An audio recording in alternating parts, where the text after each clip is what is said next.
Today on New Challenger, chainsaws, cheerleaders, zombies, very tiny Kotaku editors. Very small. Today's episode of New Challenger is brought to you by Full Sail University.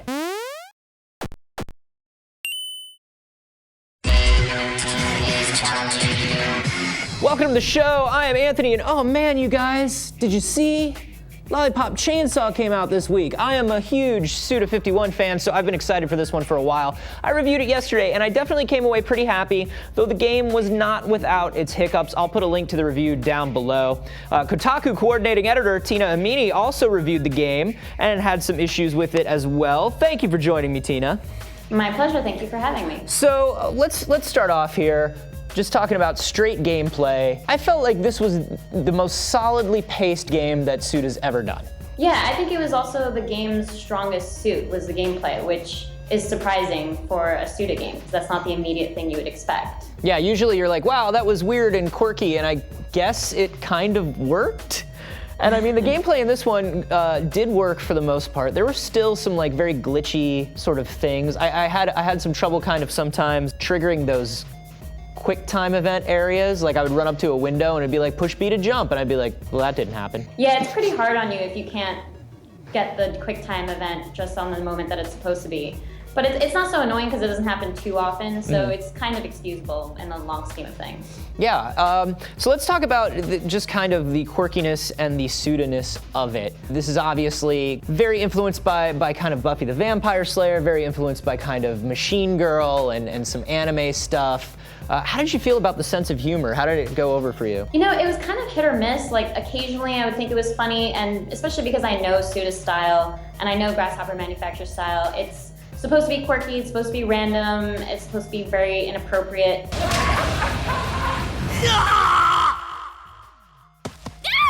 And that works, but there were so many jokes that just fell flat for me and didn't really work in the context and kind of felt misplaced.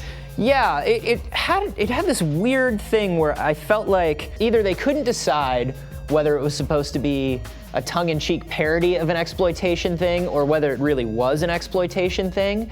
And I don't know if it's that they couldn't get a handle on the tone or if the writing chops weren't there, which would be surprising to me with James Gunn on it. Yeah, I was surprised too, and to me, my instinct is to say that the writing chops weren't there because certain of this, like some of the script just was really unfunny to me, and like I kind of rolled my eyes at it. Like I knew what they were trying to do, but it just didn't work. What are you gonna do?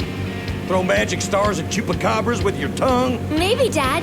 Nick's tongue is very limber. And it might be because of James Gunn inclusion, but it is, you know, unfamiliar territory in a way, so maybe like that mesh of different creative minds didn't work exactly, but it wasn't always terrible, so no, it's okay. There was a lot of good stuff, but there were some times where it was just like, you know, for me, if you had on Buffy the Vampire Slayer, if somebody had looked at Buffy the Vampire Slayer and said, nice tits, Buffy the Vampire Slayer would have had something to say about that. And Juliet just, all she did was giggle about it. And I felt like the problem was there wasn't a lot of depth to Juliet, especially because she was surrounded by a lot of really strong supporting characters. Yeah, exactly, and that's the thing about Suda games too, is that it's more so about the characters. It's what made No More Heroes so funny and endearing, and Shadows of the Damned. It's all about those central characters. And to me, like, Juliet didn't feel like a central character. She felt like, you know, the thing that you controlled and kind of like looked at every once in a while because of all the crotch shots. And in the end, it was more so Nick that was funny to me, and like I'd rather hear him talk than her talk. Yeah, and it was interesting because they gave Nick, almost a lot of times Nick was the player's voice. Like there are those levels or those areas in the levels where you pole dance to kind of like kill off a million dudes at once. And Nick was always voicing my opinion during those, which is like, where did you learn that? Why is this pole here? What is going on? That's the exact impression I got, and he was so much more funny than she was. She was pretty much oblivious to everything the entire time. So you can't really, I don't see how you could connect with her because she's supposed to be the ditzy girl that doesn't understand that everybody thinks she's hot. And your sensei did not tell you to wear teddy bear underwear because it's actually helping you in battle. So she's really just there to be made fun of, poke fun of, and look at. So do you think there's a difference in the obliviousness between Juliet and between like Travis Touchdown? Because Travis was an oblivious character as well, but somehow came off a lot more likable to me. I think it's because he didn't really care. He was who he was and he enjoyed it. You know, he's like the stereotypical otaku just like drooling all over himself for Sylvia. And it worked really well. Like it just made sense for his character and for his motivation throughout the game, which was pretty much to sleep with Sylvia. So what do you think was done right in terms of story? See, that's what's really strange for a Suda game is that, like, well, the more recent Suda games, because, you know, his earlier work, like Killer 7, was really complex and really deep, but now it's sort of teetering more towards a trend of something that's really stupid but funny and enjoyable.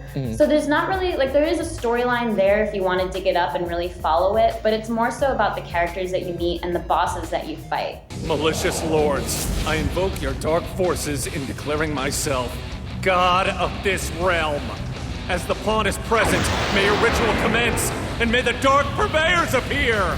That really held everything together for me. It wasn't so much about, like, there's this goth kid and he wants revenge against everybody in high school for making fun of him, and like there's this weird cheerleader with like who's a zombie hunter. But it's more so the fact that, you know, they are who they are rather than the roles that they're playing in this grand storyline. Yeah, and let's talk about these boss battles, because I am not a guy who enjoys boss battles. I've like very often vocally said that I think boss battles are they're kind of irrelevant now in video games. They kind of don't fit with sort of story and narrative anymore. But these were some of the best boss battles I have played in recent memory. Just even beginning from the first one where you're playing against the punk band singer who is literally throwing his words and his screams at you. I thought they did really well with these. Yeah, it was phenomenal, and it's funny that you mentioned that about boss battles, because I completely agree. A lot of times it feels so far removed from the rest of the game, it doesn't feel cohesive.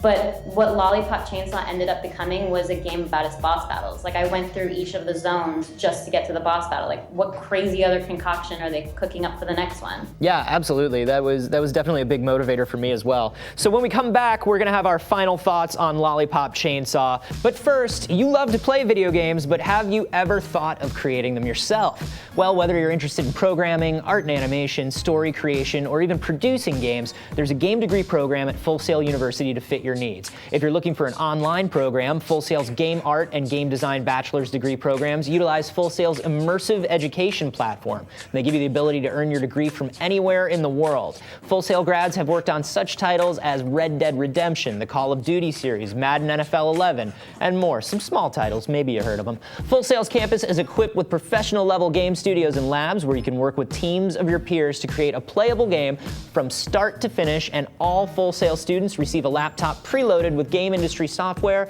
at a deep institutional discount.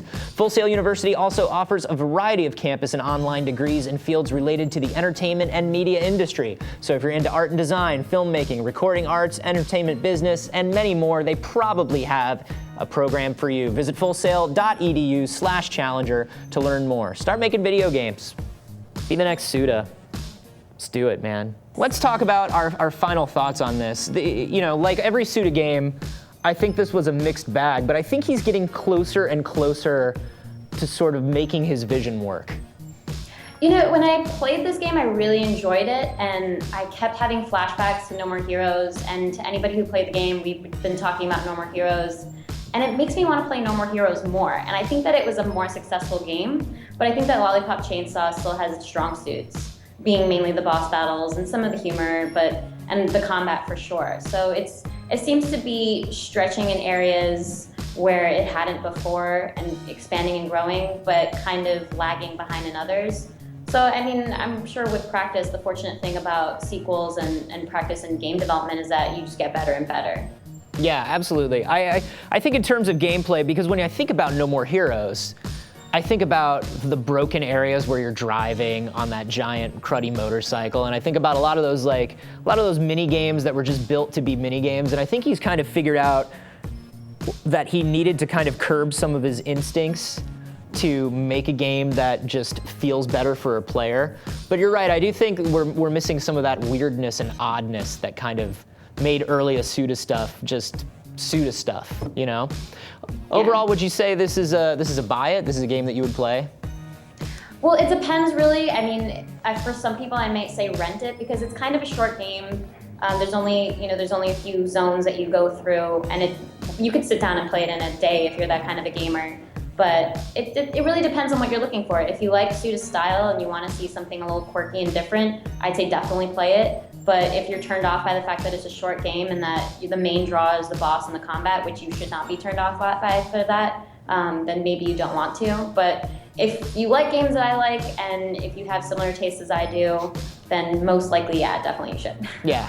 I feel the same way. If you like the weird, this is the weird, and it may just be Yes. the weird for you.